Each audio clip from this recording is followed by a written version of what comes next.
Of ফর্মে থাকা সত্ত্বেও কিন্তু নেতৃত্ব দিয়েছে। নেতৃত্বের জায়গায় এমন কাউকে দেওয়া উচিত যে ধারাবাহিকভাবে পারফরমেন্স করে। বাংলাদেশের ব্যাটারদের মধ্যে যদি পরিবর্তন না আসে আজকের ম্যাচ নিশ্চিত হারবে, এটা ধরে রাখেন। আসলে সত্যি বলতে এটা বাংলাদেশের নতুন কিছু না, এর আগেও আমরা দেখেছি যে আসলে অফ ফর্মে থাকা সত্ত্বেও কিন্তু নেতৃত্ব দিয়েছে। শান্তকেও দেখেছি বিভিন্ন সময়, যদিও শান্ত কামব্যাক করতে পেরেছে, কিন্তু লিটন কেন যেন হচ্ছে যে বারবার ব্যর্থ হয়েছেন। লাস্ট 5 ম্যাচে দেখেন আপনি 96 রান করেছে 19.2 গড়ে। একটা টি-20 ব্যাটার এবং অধিনায়ক তার দায়িত্বের জায়গা থেকে যদি 19.2 গড়ে রান করে প্রতি ম্যাচে, তাহলে সত্যি বলতে এর চাইতে হতাশার কিছু না। আধুনিক ক্রিকেটে 19.2 গড়ে আপনি টি-20 ক্রিকেট কীভাবে চালাবেন? একটা দেশের ওপেনার ব্যাটার প্লাস হচ্ছে যে একটা দেশের মূল ভিত্তি যে গড়ে দেবে, তার যদি 19.2 গড়ে রান থাকে, তাহলে বাংলাদেশের টি-20-র ভবিষ্যৎ বলতে আসলে কী হবে জানি না, তবে বর্তমানে যা চলছে বাংলাদেশের ক্রিকেট ভবিষ্যৎ সত্যি বলতে একেবারে একটা দুর্ভোগের মধ্যে। আপনার মতে অফ ফর্মে থাকা ক্রিকেটার বা খেলোয়াড়কে ক্যাপ্টেন্সি দেওয়া কতটুকু যৌক্তিকতা বলে মনে করেন আপনি? এটা তো টোটালি অযৌক্তিক। আপনি যদি ক্লাস 5-এর বাচ্চাকেও জিজ্ঞাসা করেন যে ক্রিকেট বুঝে, যে ক্রিকেট খেলে, সেও বলবে যে নেতৃত্বের জায়গায় এমন কাউকে দেওয়া উচিত যে ধারাবাহিকভাবে পারফরমেন্স করে এবং ওই জায়গাটা ওন করে। তো সেই জায়গা থেকে লিটন কুমার দাসের যে ধারাবাহিকভাবে ব্যর্থতা, এটা আমরা দেখতে পাচ্ছি। তারপরেও তাকে দায়িত্ব দেওয়া, এটা এক প্রকার আমি বলবো যে সত্যি বলতে একেবারে না পেয়ে বসেছে, এরকম একটা অবস্থা। আজকে যদি বাংলাদেশ আজকের ম্যাচে হেরে যায়, তাহলে লিটনের দায় আসলে কতটুকু থাকবে, যেহেতু তার ব্যাট কিন্তু চলছে না বললেই চলে।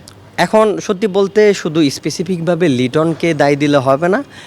সে তার অধিনায়কত্বের জায়গা থেকে এবং অ্যাজ এ ব্যাটার হিসাবে তার সেরাটা দেওয়ার চেষ্টা করবে। যদি আজকে ভালো করে, পাশাপাশি বাকি ব্যাটার যারা আছে, বিশেষ করে ব্যাটিং লাইন আপ, বাংলাদেশের ব্যাটিং লাইন আপ খুবই খারাপ অবস্থা। তো সেই জায়গা থেকে হচ্ছে লিটন কুমার দাসকে সহযোগিতা করতে হবে ব্যাটিং পারফরমেন্স দিয়ে।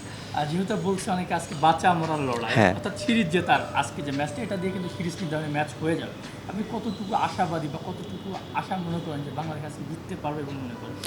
ওই যে বললাম, যেটা হচ্ছে বাংলাদেশ অবশ্যই আশাবাদী বাংলাদেশ ম্যাচ জিতবে, তবে হচ্ছে যে ব্যাটিং লাইন আপে যদি পরিবর্তন না আসে, বাংলাদেশের ব্যাটারদের মধ্যে যদি পরিবর্তন না আসে, আজকের ম্যাচ নিশ্চিত হারবে, এটা ধরে রাখেন।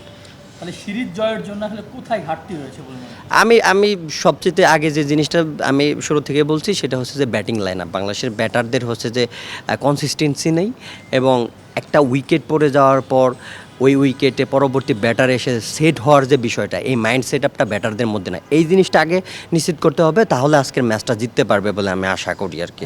আপনাকে যদি একটা মেসেজ বা কোনো বার্তা দিতে বলা হয় তাহলে বাংলাদেশ টিমের জন্য, তাহলে আপনি কোন মেসেজ বা বার্তাটা দিতে যাবেন?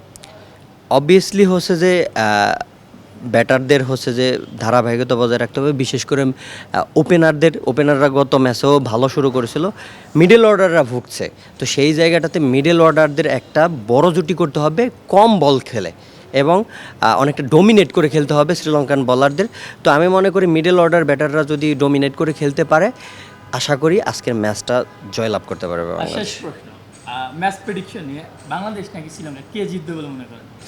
আমার কাছে আমার দেশ, অবশ্যই আমি মনে করি বাংলাদেশ জিতবে। তবে হচ্ছে যে যদি আপনি ম্যাচের ধারাবাহিকতা বা ব্যাটার বোলার প্রত্যেকটা সেক্টরের কথাই যদি বলেন, শ্রীলঙ্কা অনেকটা এগিয়ে, তবে আমি আশাবাদী বাংলাদেশ আজকে কামব্যাক করবে।